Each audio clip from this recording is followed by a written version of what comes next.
Dejadme que recuerde a nuestros espectadores que esta tarde es la presentación de la aplicación Memoria, de la que ya les hemos hablado aquí en otra ocasión, en este programa no hace muchos días.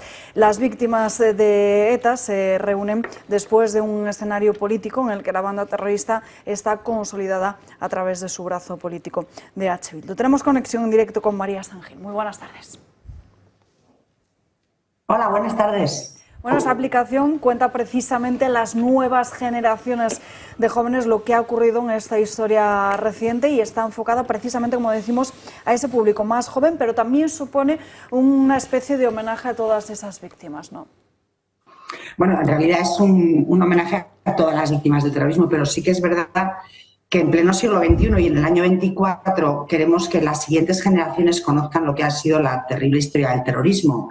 Y todo el mundo tiene un móvil y todo el mundo funciona con un móvil. Y entonces, bueno, pues es verdad que ha habido unas personas que han pensado que lo que hay que hacer es una aplicación para, bueno, tú vas con el móvil por la ciudad y en un momento determinado te bajas la aplicación, te saltan una serie de llamadas si tú pasas por el lugar donde ha habido un atentado, y es la forma, bueno, pues de saber y de conocer, porque salta y luego hay vídeos, hay historias, hay entrevistas, y es la forma de poder conocer mucho más de cerca lo que ha pasado. Es decir, bueno, es verdad que los jóvenes recurren poco a los libros, pero si en el propio móvil les salta una alarma que les indica que en ese sitio ha habido un atentado, pues eso les puede empezar a hacer tener interés en conocer lo que ha sido la historia del terrorismo. Veo que la están poniendo en pantalla, es muy fácil, se hace de una forma muy sencilla.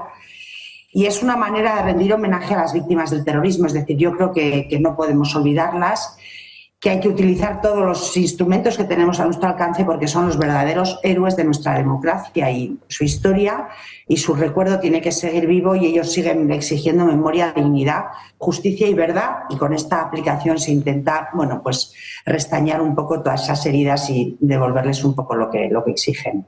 Fíjese que hoy comienza la selectividad en algunos puntos de España y lamentablemente muchos de nuestros jóvenes ni siquiera conocen quién fue Miguel Ángel Blanco. ¿Cuáles cree que son, a su juicio, las consecuencias de 50 años de terrorismo nacionalista que están precisamente pasando desapercibidas para esas generaciones futuras? Bueno, pero no es casualidad que pasen desapercibidas. Es decir, si miramos quién es el socio de gobierno de Pedro Sánchez, entenderemos perfectamente que hay que blanquear a Bildu. Es decir, Bildu, que ya es el hecho de que esté en las instituciones, porque Bildu es ETA, eso ya es una ofensa contra las víctimas del terrorismo. Bueno, pues hay que intentar blanquear toda su historia de pasado terrorista.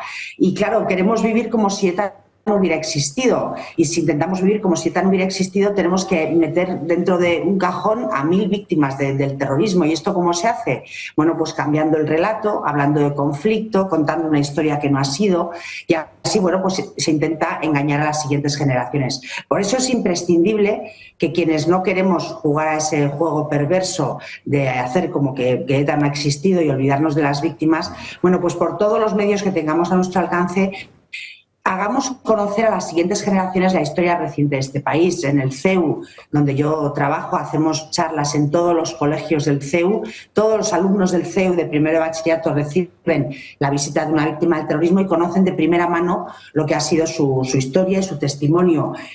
Todos tenemos que hacer algo. Yo creo que la sociedad en su conjunto tiene una deuda con las víctimas, y tenemos que recordar lo que ha sido su sufrimiento y su historia y empatizar mucho más con cada una de ellas. No podemos obviarlas, no podemos olvidarlas, porque las víctimas tienen una causa política de lo que ha sido su asesinato, con lo cual, bueno, pues tenemos que además del tema sentimental, tenemos que poner encima de la mesa el motivo político por el que fueron asesinadas, y quienes tenían un motivo político no son otro que los nacionalistas que hoy forman parte de quienes apoyan al gobierno de Pedro Sánchez. María Sangil le pregunta a Miguel Robledo. Sí, hola María, buenos días. A mí me gustaría saber si crees que las causas que provocaron ese sufrimiento, las circunstancias que provocaron ese sufrimiento, la ideología que provocó ese sufrimiento, si crees que ha desaparecido de la sociedad vasca. No, vamos a ver. ¿ETA por qué mata? ETA mata porque tiene un proyecto político, que es el de la Euskal Herria, de los 7 territorios, que tiene como punto clave la independencia de las 3 provincias vascas, las 3 provincias francesas y, por supuesto, Navarra, que en su momento Navarra era, bueno, la joya de la corona que no se podría conseguir. Bueno, ya tienen Navarra, ya tienen la alcaldía de Pamplona y sigue y suma. Entonces, ese proyecto político está más vivo que nunca. Por ese proyecto político han matado durante 50 años. Y como con Pedro Sánchez y con Zapatero hemos descubierto que matar no tiene premio, pero dejar de matar sí tiene premio, el premio que se les está dando a quienes han dejado de matar, que forman parte del entramado de ETA, que en su momento eran Batasuna, Euskal Herritar Rock, los comunistas de las tierras vascas, y hoy se llaman Sortu y Bildu, el premio es que están cada día más cerca de conseguir su proyecto político. Es decir, Pedro Sánchez, que en este momento se vende a los nacionalistas catalanes por 7 votos, tiene el pacto de la capucha, nunca mejor dicho, lo dijo Feijóo, con ETA Bildu, que sabemos que a la larga lo siguiente va a ser la autodeterminación a corto o medio plazo, pero es el siguiente paso, con lo cual todas esas personas asesinadas por un motivo político, vemos X años después, en función de cuándo fue cada asesinato, que se les mató para nada, porque lo están consiguiendo ahora y el matar ha tenido un premio fantástico, que es ahora van a conseguir lo que quieren y encima están apoyando al gobierno de la nación. Juan Antonio de Castro. Sí, ¿qué tal? Buenos días.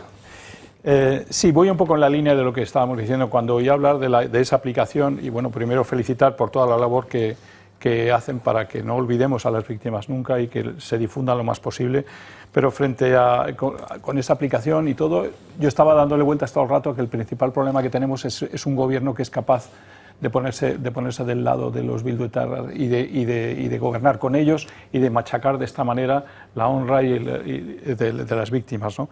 ¿Qué más se puede hacer a nivel no solo de las víctimas, de la sociedad? ¿Qué manera hay de, no sé, caminos de ilegalización? ¿Qué otros caminos puede haber? Porque ya por la educación es difícil conseguirlo, el gobierno está ahí, no se va a poder hacer mucho más.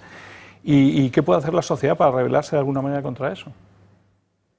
Bueno, yo creo que es muy difícil que hoy se pida y se consiga la ilegalización de Bildu-ETA. Se tenía que haber conseguido en su momento, había todas las pruebas, todas las eficacias, la Guardia Civil y la Policía Nacional dio todas las evidencias necesarias y no se quiso por motivos absolutamente políticos, por conveniencia política, no se quiso hacer algo que era, yo creo que absolutamente de ley, que era ilegalizar a un partido que defiende que el terrorismo y que matar puede llegar a conseguir objetivos políticos.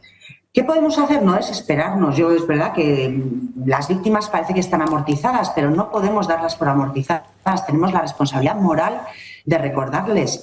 No tenemos que tener todos y cada uno de nosotros una víctima en nuestra familia o en nuestro entorno, pero sí tenemos que tener esa empatía para saber que el final del terrorismo no ha sido el que las víctimas querían, no es el que una sociedad democrática quería, que en este momento no puede ser que nos preocupe mucho más los asesinos que las víctimas, no puede ser que Arnaldo Otegi sea un hombre de paz y que José Antonio Ortega Lara, bueno, pues poco menos que ya está liberado y que deje de hablar. No, esto no puede ser así. Yo creo que una sociedad democrática que se precie tiene en el sitio de honor a las víctimas y donde se merece a los verdugos, y no a la inversa. Pero aquí, como hemos invertido la pirámide de valores, nos preocupa mucho más los que están en la cárcel que dar respuesta a la memoria, verdad, dignidad y justicia que piden las víctimas.